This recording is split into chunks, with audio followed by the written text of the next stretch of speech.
Ever since Rachel Zegler found out that she was going to be Snow White in June 2021, she's been like a woman possessed. I mean possessed like she just wants to destroy everything to do with the original. She may didn't write the script, but she damn sure feels like she supports it.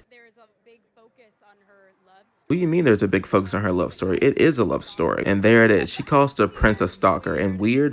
No, you're weird for being weird about it. Snow White has always been a love story. I don't even know what she means by that. Snow White was pretty fair, not stuck up. She was motherly and loved everything around her, which is why the evil queen was ever envious of her to begin with. I find it fun they used a picture of Rachel Zegler not looking her best just to have her compare her Rachel Zegler. The simple truth is Gal Gadot looks way better than Rachel Zegler in every way. The simple truth is she embodies a class and a feel to her reminiscent of Snow White way more than Rachel Zegler, which makes sense. She is Wonder Woman after all, and she should have been Snow White as well. The first Wonder Woman movie also had a love story inside of it too, but Gal Gadot didn't say anything like Rachel Zegler said. And then the movie proceeded to crush the box office, proving that you can't have a love story inside of a modern movie. Rachel Zegler seems like she frowns upon a woman even wanting to find love out here in the world, calling the prince a stalker instead of trying to find his one true love, which is one of the biggest points of the movie. True love's kiss is the reason Snow White didn't end up dying. She who loves the world is therefore loved by everyone. It may not always be true, but here it was. The dwarves were saddened, the animals were saddened, and then humans were saddened. By humans, I mean the prince himself, and what ends up happening? She ends up waking up from true love's kiss. Snow White was the woman that brought joy and love to everyone, and when she needed it most, it found her. But was that the look of a woman that's been stalked by a creeper? Absolutely not.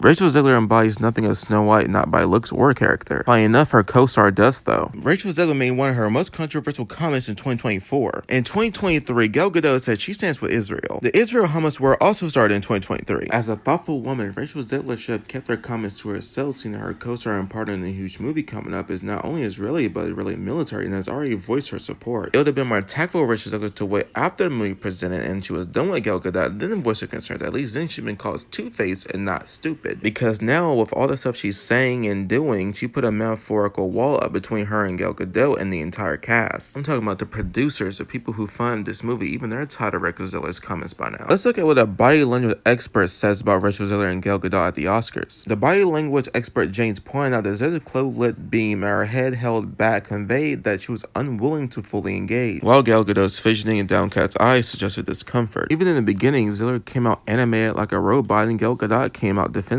I wasn't lying about that wall between the two either. James also said the physical distance between the two is also notable. He said typically co-presenting the same clothes engaging in natural dialogue or lighthearted interaction. Say it with me now, as if a metaphorical wall had been erected. Oh, and it has too, not just with Rachel Zegler and Gal Gadot, but with Rachel Zegler and the higher up. Cosmic Book News said Rachel Zegler on a leash, Disney canceled Snow White show UK premiere. That, ladies and gentlemen, shows how much the higher ups don't trust Rachel Zegler. Think about it, that's a huge loss in UK of all places. But what are the other reasons why they might have done this? In another news article in the movie web, they said according to the source, Disney is already anticipating an anti-woke backlash against Snow White. For once, it's not just Rachel Zegler's fault. Yes, Rachel Zegler is definitely the person that set everything on fire, but Disney should have seen the script and scrapped it. But Rachel Zegler diverting everyone to all the woke stuff in this movie and agreeing with it, without her controversial comments along with the movie's script, yes, I can see why Disney is panicking. Hey, check that bottom. They're also minimizing the amount of press questions that Rachel Zegler even can get asked. Look at Disney being smart, even though it's a little bit too late for this movie. Hopefully Disney will actually get smart and delete all this foolishness from their other movies they got in stock. Or at least be as smart earlier with other movies. Imagine to literally having to muzzle the star of your movie. You might spend $250 million on a budget for Snow White and not even premiering it in the same place that you shot it. Is it crazy? Yes. Can I see why they did it? Yes. Is it disrespectful? Yes. Is a lot of it Rachel Zegler's fault? Yes. It's why they're stopping up the press tours of Snow White. Guys, it's not just this. Rachel Zegler's entire career has been played by scandal. Guys, this is going to be a long video. If bad things keep happening to a person over and over and over and over and over and over and over again, maybe you have to consider at some point that might be that person's fault. At the end of the day, we all know who's a real Snow White and who's a real Disney princess. That's it for this video. Please like and subscribe, and I'll catch you guys later. Peace.